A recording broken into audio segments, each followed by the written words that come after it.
بریتیش اون هم آشنایی داشته باشید. یعنی شما وقتی که یه رنگی رو تهیه میکنید ممکنه رنگ اصلا ایرانی نباشه یا زیر کاتالوگش به فارسی نوشته نشده باشه، پس شما باید بریتیش اینا رو هم یاد بگیرید. تیره یعنی دارک، قهوه‌ای یعنی براون، دارک براون میشه قهوه‌ای تیره 2 × 0.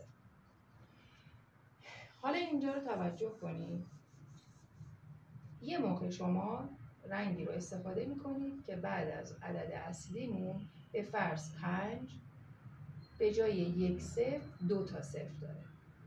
5 × 0 قهوه‌ای روشنه، میشه لایت براون.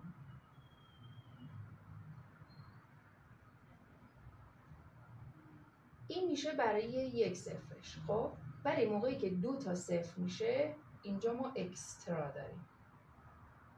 اکسترا رنگ و شدت میده. حالا میگیم اکسترا لایت براون. یعنی چی؟ یعنی اگر شماره 5 قدرت پوشانندگی مو رو داره، 5 2 0 قدرت پوشانندگی چند برابری داره.